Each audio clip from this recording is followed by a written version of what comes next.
Good morning everyone. Welcome back. Today we will start chapter number 8 from Civics, that is Rural Livelihoods. It's important to understand that life in the city is much better than the life in the rural areas. In rural areas, there is agriculture as a primary activity. There is agriculture as a primary activity. However, in urban areas, there is either manufacturing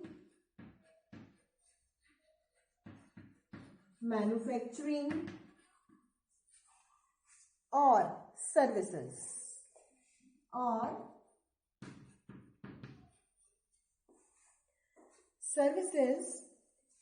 that form the major part in the economic activity.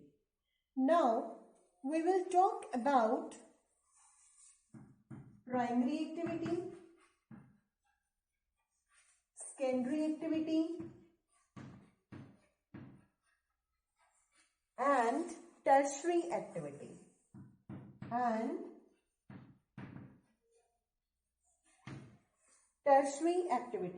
Primary activity, secondary activity, and the third economic activity is tertiary activity.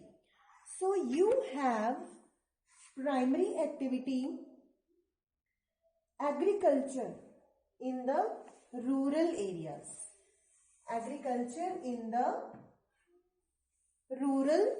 areas. Next, you have manufacturing which are related to the secondary sector, and next services which are related to the tertiary sector. As we said, these two forms, manufacturing and services, are the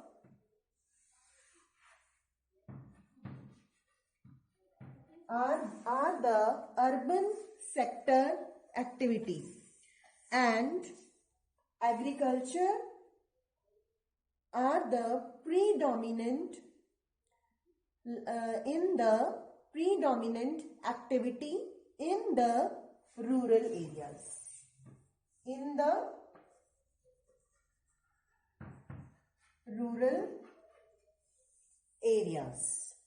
Clear, children? And this agriculture is, however, is not able to give a full employment,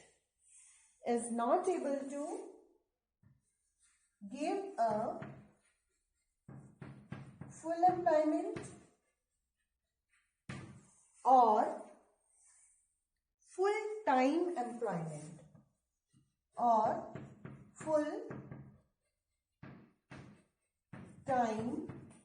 employment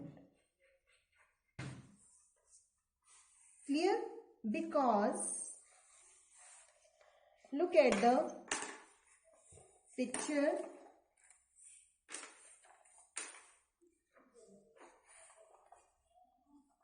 Because there are the various months.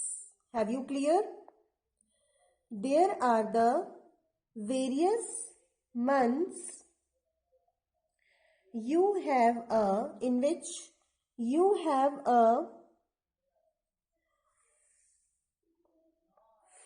crop,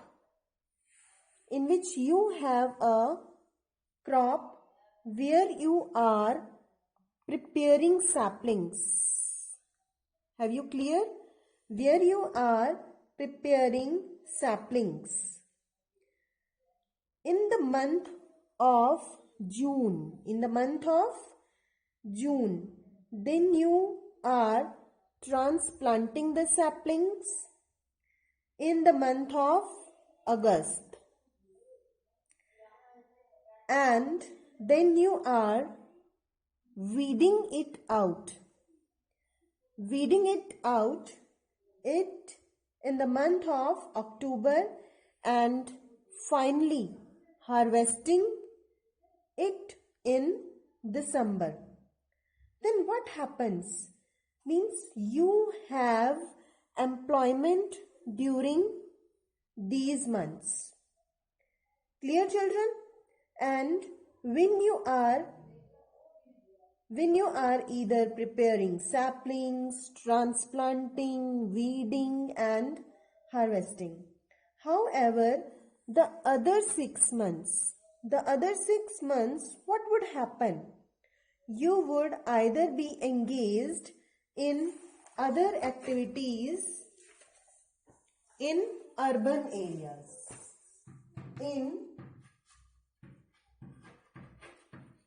urban areas like pot making, like florist agriculture, whatever, and etc. and so on. Clear? The farmers or the landless laborers, move out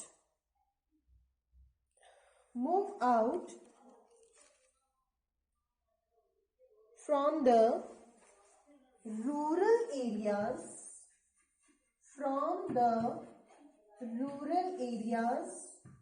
to urban areas. Farmers or the landless laborers move out from the rural areas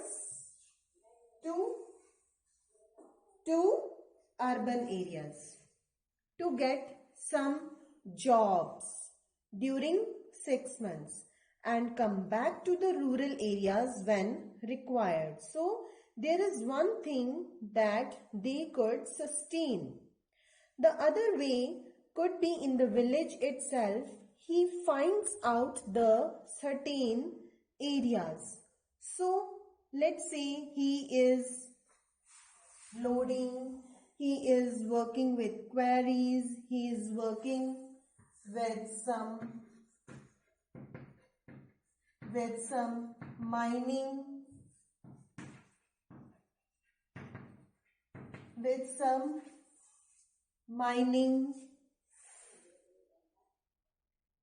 activities that is associated, etc. So these are some kinds of seasonal employments. These are some kinds of seasonal employments that laborer can get. Now, laborer or agriculture holdings,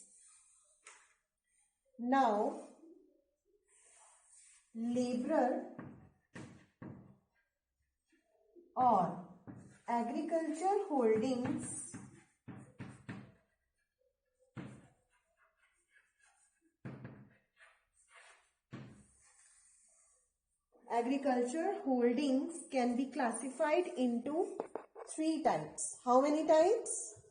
Can be classified into 3 types.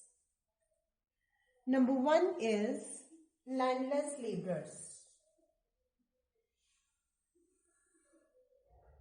Number 1 is landless laborers. What are landless laborers? Landless laborers are those laborers who don't have their own land. Who don't have their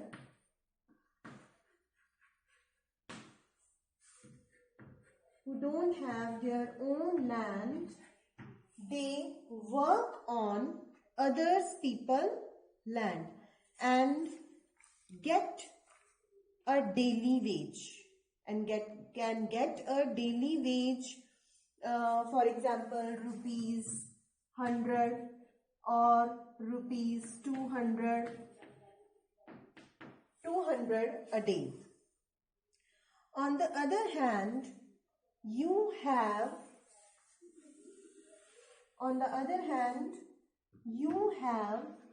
small laborers. Small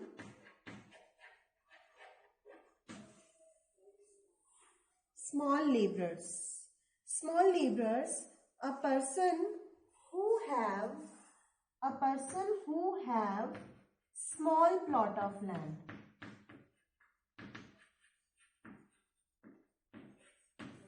Small laborers are those laborers who have small plot of land. And finally, you have large landowners.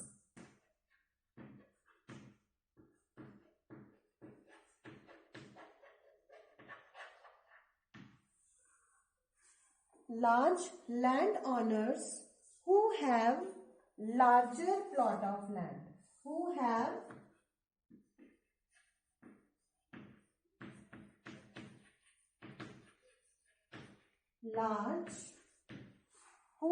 large plot of land. However, only 20% of the Indian farmers hold big holdings, so they do not have good equipment set. They could bring it for the farms because only 20% of the Indian farmers, only 20% of the Indian farmers can bring equipments in the farms because they have a huge holdings.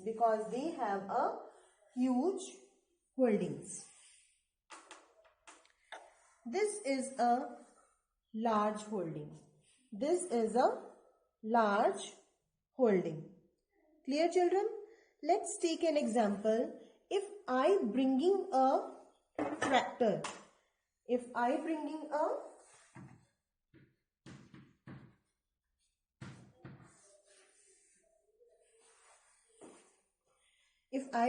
a tractor, so I should have at least acres of land. I should have at least acres of land to run that tractor on it. So this could be the holding. Now there are other farms which are small farms.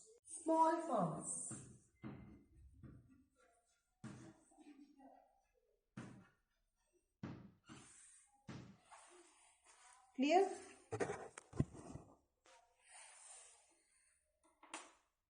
Just think, this is a small farm. This is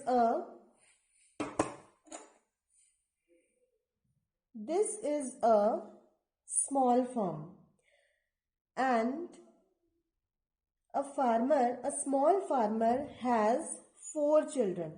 A small farmer has 4 children further. So what would happen with this farmer? Would get old. There could be 2 ways of working around.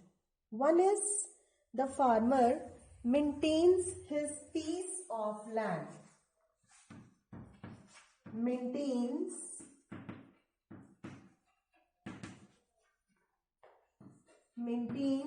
his piece of land. All the 4 children to work on the same piece of land together. The other could be, he could divide his land into 4 parts. Divide his land into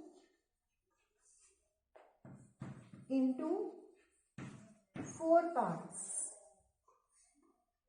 in the 4 children, like this. Small plot of land, divide into 4 parts. Divide into 4 parts equally. So you could have one each land parcel for one children.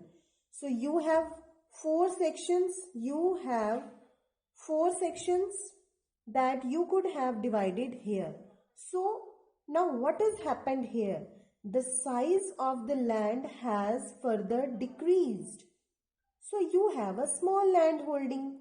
Now with such a small land holding, will it be possible to watch around a big instrument? Big instrument? Big agricultural machineries? It is not possible. So what happened with the small farms is, this small farm is only good for subsistence agriculture. Is this small land holdings is good for subsistence agriculture. Subsistence agriculture. Now question arises, what is subsistence agriculture? Agriculture that can sustain for your family. Agriculture that can sustain for your family or closely relatives. Or closely relatives. That means very small production. That means very small production that occurs and helps to satisfy your and helps to satisfy your family demands. Clear, children? Again, what is subsistence agriculture? Agriculture that can sustain for your family or closely relatives. And this agriculture only helps to satisfy your family demands. But in reality, as we said, what is happening in India? Big farms are occupied by only big farms are occupied only by the 20% of the farmers, 20% of the farmers, and 80% of the farmers has only small plots of land.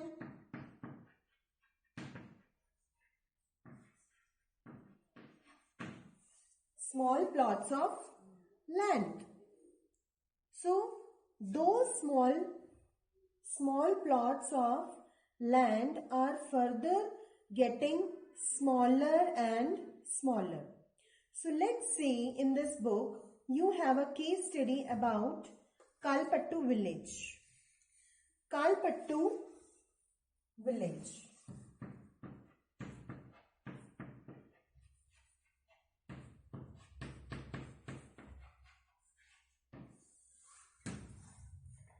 Kalpattu village, which is lying near the sea coast of Tamil Nadu.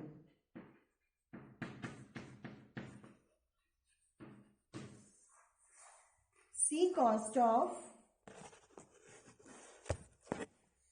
Tamil Nadu. You have farming, the one of the activity, and other non-farming activities such as making baskets, utensils, pots, bricks, bullock carts, etc. You have some kind of services that have seen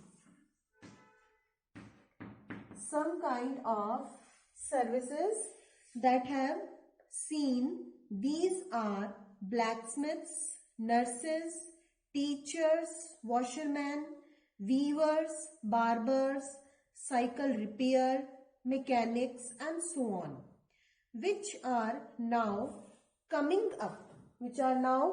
up in the rural areas, which previously were not. So now schools are coming up.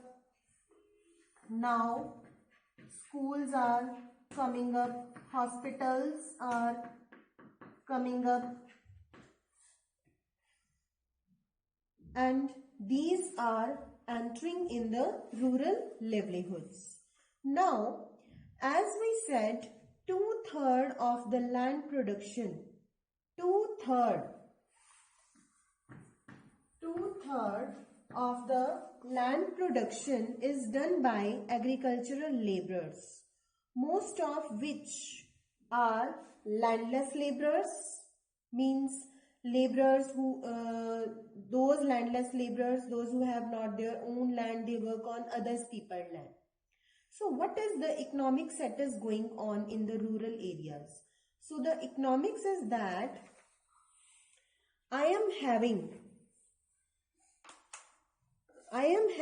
a certain piece of land and I am cropping on it, and I am having a certain piece of land and I am cropping certain trees on it. Most of them I am using it for myself. Because of the small parcel of land, few of that remains, I sell that out in the market. When I sell that out in the market, I get some money on return. I get some money on return, and this money is invested back, in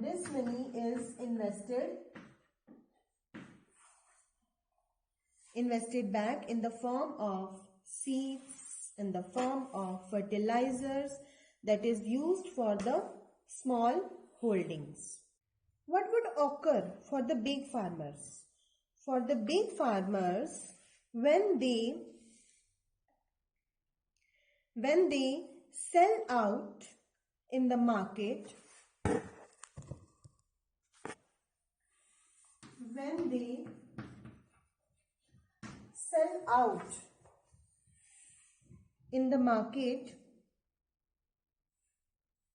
they get more money. They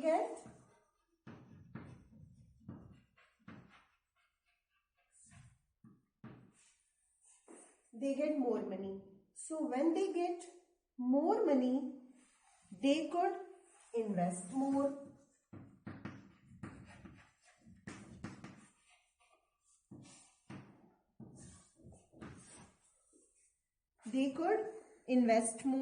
And once they are in position to invest, where they could invest, once they invest in a kind of assets. For example, they would bring tractor,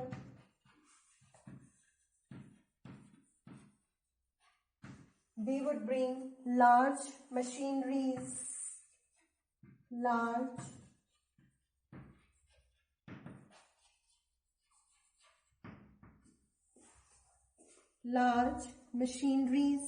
for their farm equipments. So they are generating more income.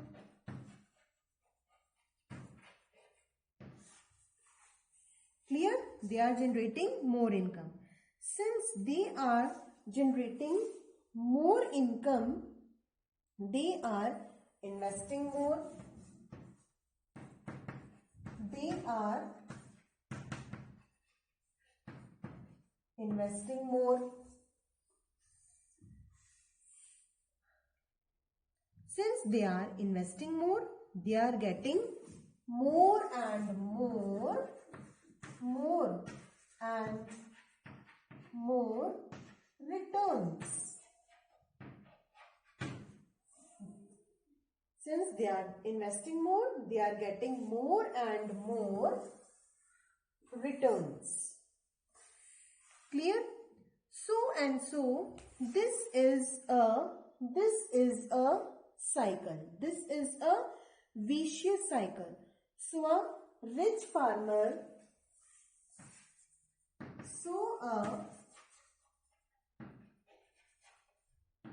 farmer tends to become more and more rich. However, in the poor farmer, if there is no good crop, if there is no good crop,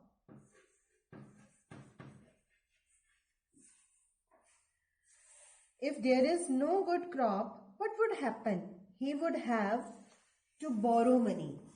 He would have to borrow money from the money lender.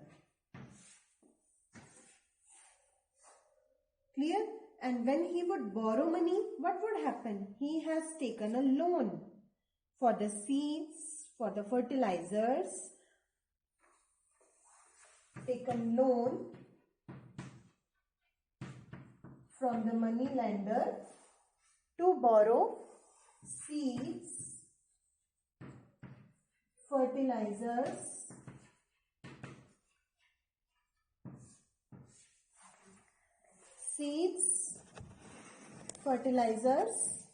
etc.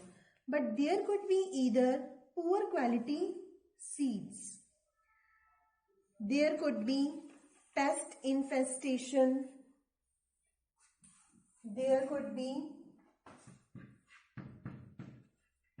pest infestation that is infected the farm, or there could be monsoon failure, or there could be monsoon failure. What would happen? The farmer does not get good quality of crops. He is not able to send any crop. After that, he would have a higher debt. He would have a higher debt. And then he again borrow money from the money lender more. And that cycle would go on. So the poor farmer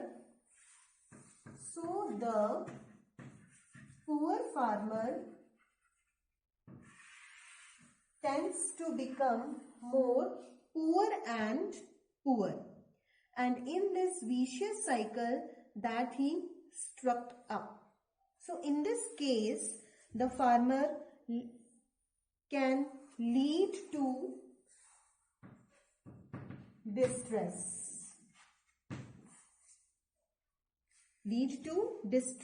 And further problems, he can lead to suicide. Clear?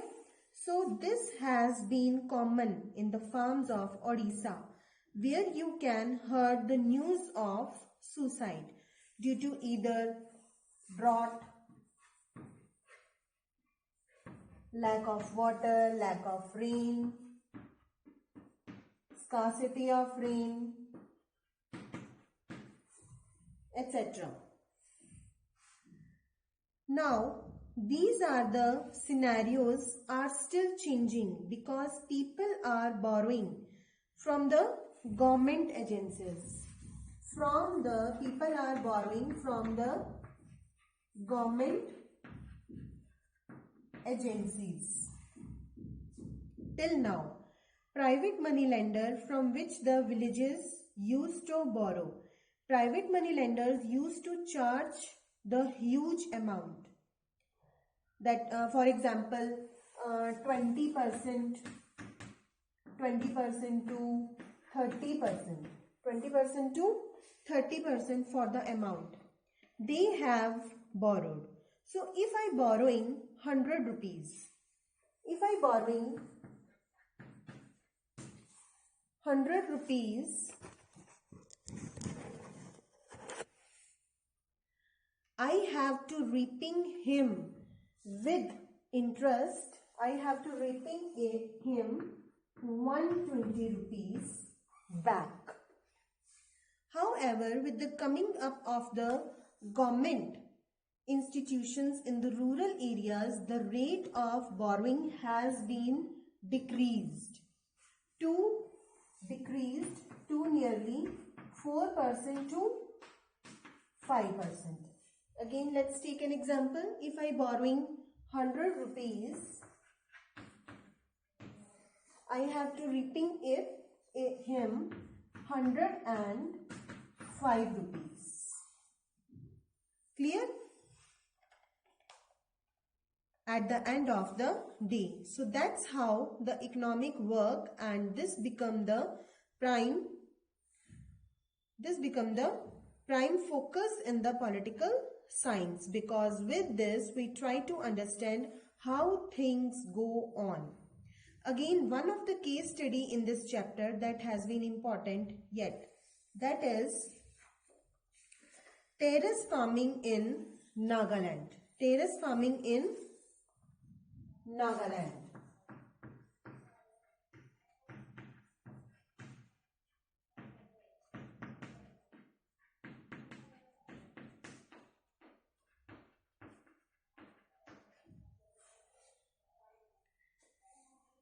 This case study talks about Chijami in Phek district in Nagaland. The people of this village belong to the Ch-8 community who working for the cultivation.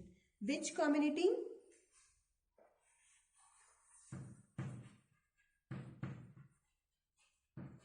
Ch-8 who working for the terrace cultivation. Terrace cultivation, a hill slope is made into the flat plots and carved out in steps. Each plot are raised in order to retain water. This allows water to stand in the field, which is best for rice cultivation. And they also work collectively in each other fields. They form groups of 6 or 8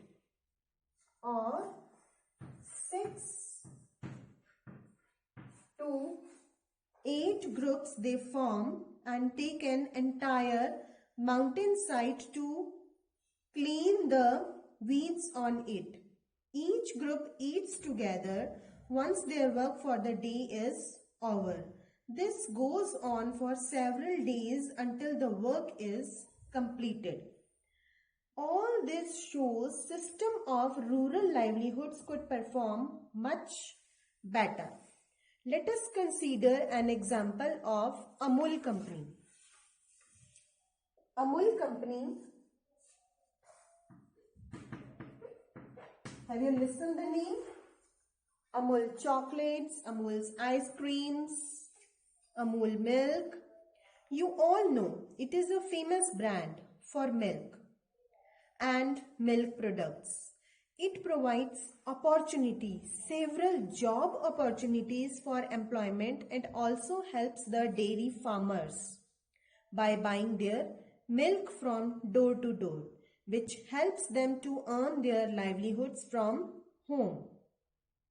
Another example we can consider is of company Lijjat Pappers. Lijjat Pappers. Again, have you listened the name? Lijjat Pappers. Lijjat Pappers, which has given Again, many job opportunities to the ladies to work and help their family financially from their earnings. So, children, this completes of the explanation of chapter number 8, that is rural livelihoods. I hope you understood it. Thank you.